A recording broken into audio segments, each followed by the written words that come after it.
Hi, and welcome to Be Your Own Best Coach Conversations, where you can learn to shift your mindset, change your behavior, and do more stuff you care about.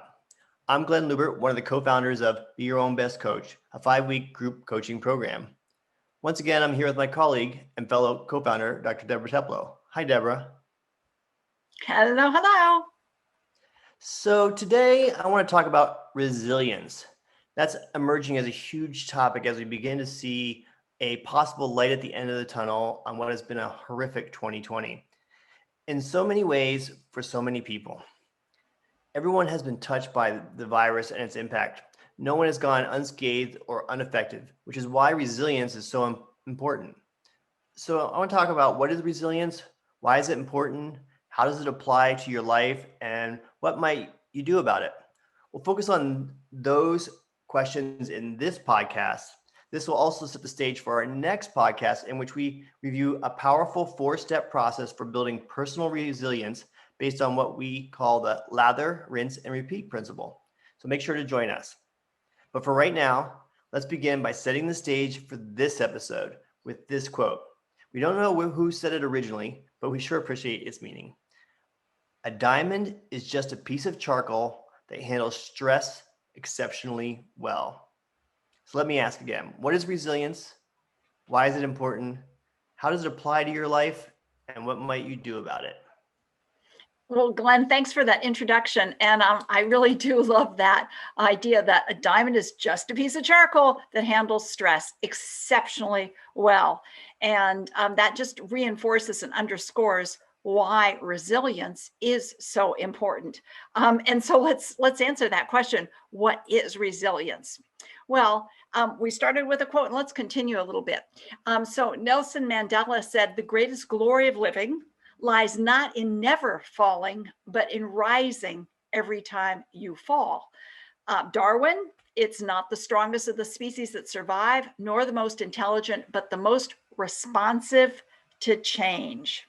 And then Nietzsche says, "What doesn't kill me makes me stronger." So, of course, that suggests that it's the event, or it's an event or a challenge that strengthens the individual. And it's actually not, I want to just point out that it's not actually the event, but it's our response to the event. And it's the way that we mount the challenge that makes the difference. So now that we've had the quotes and romance that the idea a little bit, let's look at what is resilience and define it. So it's the ability to overcome challenges and bounce back. It's the capacity to persevere, which means stick with it. And it's a skill of being able to reduce to a minimum the impact from the damages of adversity, and being able to also prevent or minimize the challenges. So it's not only the adversity, but when we come up against a challenge before there's even damage from adversity, how do we reduce that or prevent it? So when we look at what resilience is and what constitutes resilience, there are really multiple domains. One is the personal. It's our personal coping skills. It's our values. It's even having a sense of humor. It's our mindset. And then there's the interpersonal. It's social support. It's, do we have people we can turn to for help? And then it's finally bigger social aspects of leadership. Are there opportunities for growing? And when we talk about resilience in organizations, it's learning from mistakes. So one thing that is important to realize is that resilience isn't a stable trait. It isn't something you just get like a bicycle for Christmas, right? It's a dynamic state, and it can change between situations and over the lifespan. And so that's why it's really important to be very mindful about how things are going, and to be very, do our self-assessment. And Glenn, I know you do multiple assessments, just checking in, taking your temperature with how you're doing. And that's really important. Yeah, definitely every day in a check-in. And so what I'm hearing though is that you could have resilience in one area and be really good at it in one area, but and maybe less good in another area. Absolutely. That's right. It doesn't, it isn't, it's not like, in the water you drink it, it goes all over. Uh, that being said, you can have resilience in one area and it can form your thinking, your believing, and your doing in another area. So you have within you, uh, when you have resilience, you have the capacity to grow, and we do need to keep nurturing that quality of resilience. I wanted to, we talked about what it is, and I'm going to summarize the definition. It could be adapting under pressure, thriving despite of challenges. It's resilience is even establishing or maintaining good relationships in a challenging situation.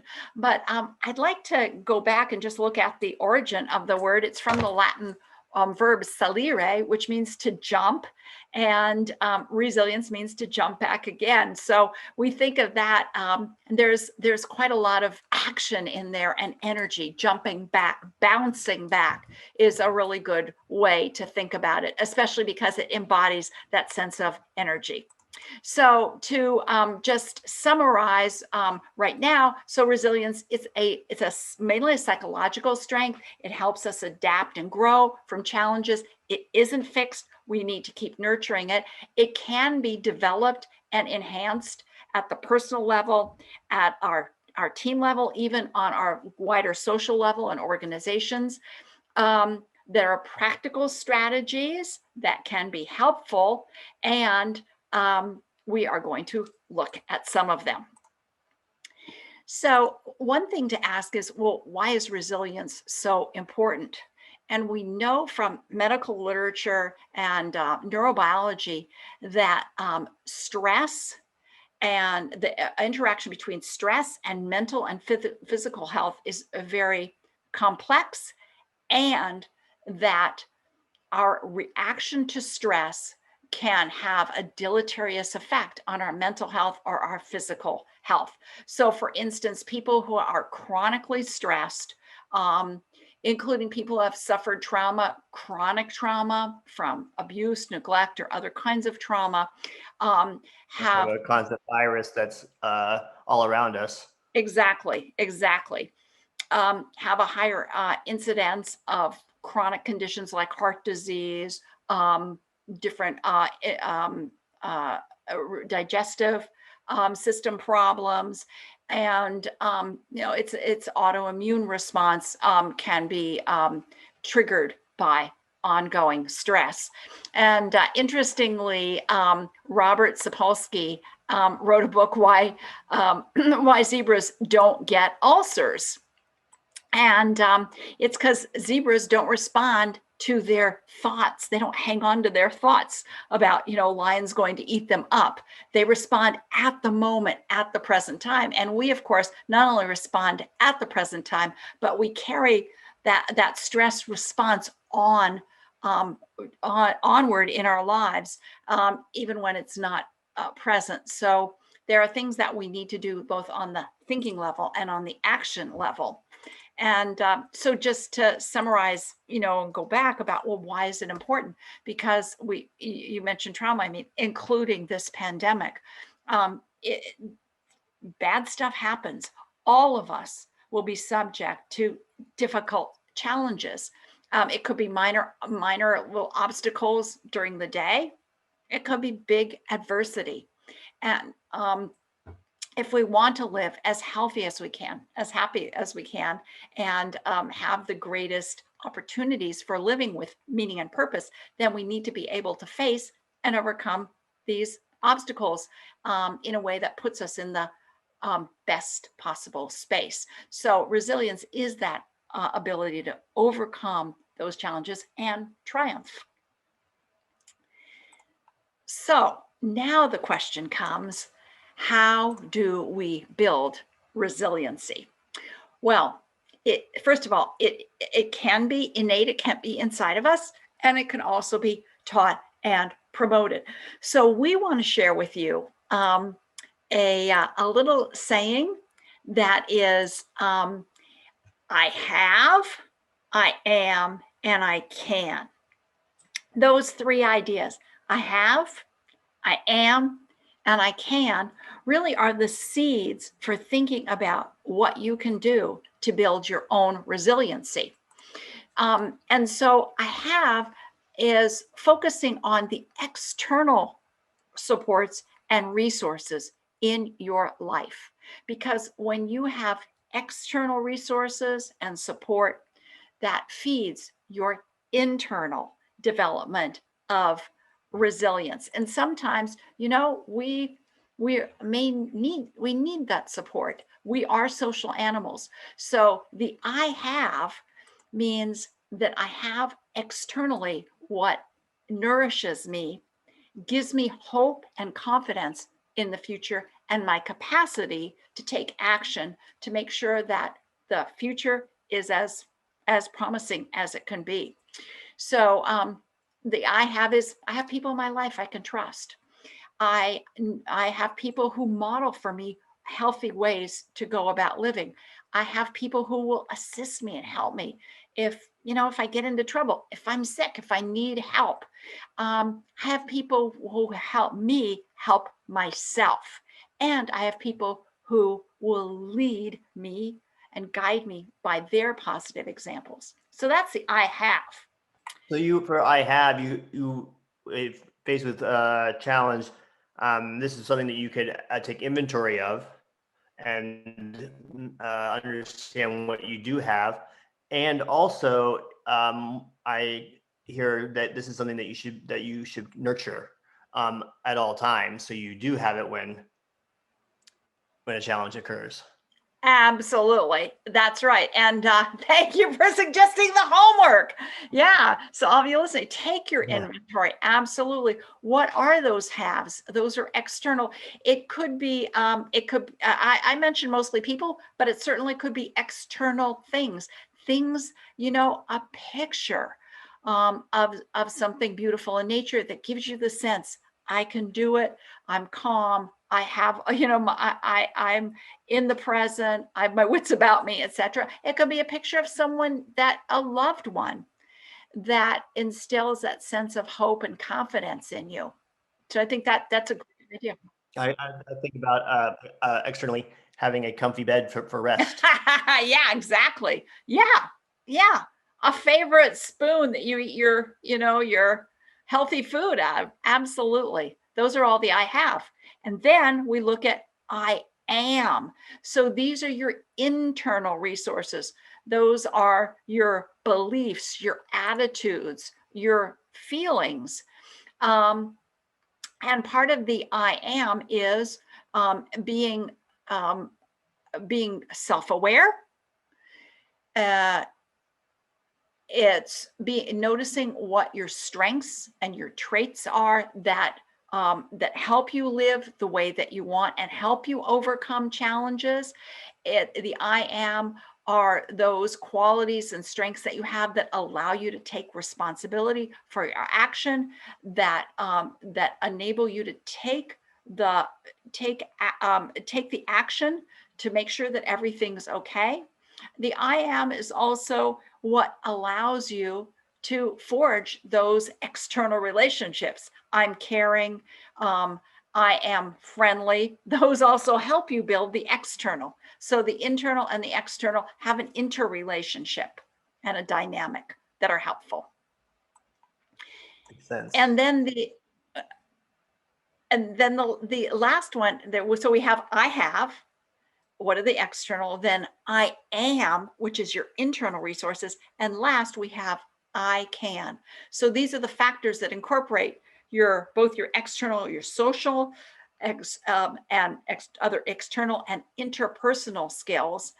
And so these are skills that you can learn. You probably learned by interacting with others as a child, or people have taught you.